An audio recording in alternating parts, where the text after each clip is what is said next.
अगं आय आमच्या शाळेतल्या मास्तरीन बाई द्या. अगं बाई ग बाई येते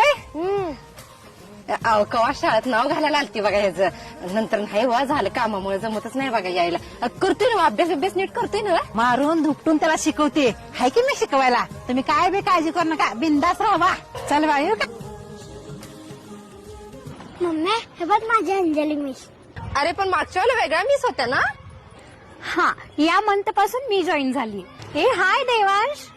अहो तुम्हाला किती कॉल केले तुम्ही आलाच नाहीत. अहो मॅम आम्ही कामात होतो. बोला ना का बोलवलं होतं. अहो तुम्ही 58,000 भरलेत, अजून 2,000 बाकी आहेत. आणि काय हे तुमच्या मुलाचा होमवर्क कधीच कम्प्लीट नसतो. त्याची बुक्स बघा तुम्ही, नोटबुक सुद्धा इनकम्प्लीट असतात. असा हलगर्जीपणा नाही चालणार हो. अहो आम्ही दोघंही बिझी असतो आणि तरीही त्याचे प्रोजेक्ट वगैरे मी घेते कम्प्लीट करून. तेवढा नाही वेळ द्यायला भेटतो.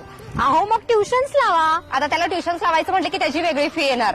एक तर आम्ही त्याच्याकडे लक्ष द्यायचं, त्याचे प्रोजेक्ट कम्प्लीट करून घ्यायचे, वरनं त्याला ट्युशन्स पण लावायचे, तुमच्या महागडी शाळेची ती फी पण भरायची. मग तुम्ही काय करणार आहे. फी तर आम्ही भरतो, त्याच्यासाठी कामं करायला पाहिजेत. मग तुम्ही शिक्षक काय करणार. प्रत्येक गोष्ट जर आम्हीच मुलांकडून करून घ्यायची असेल मग एवढ्या महागड्या फी भरून तुमच्या शाळेत पाठवूच कशाला. जिल्हा परिषदेतच पाठवतो की पुढच्या वर्षी शाळाच बदलतो. चल बेटा देवांश.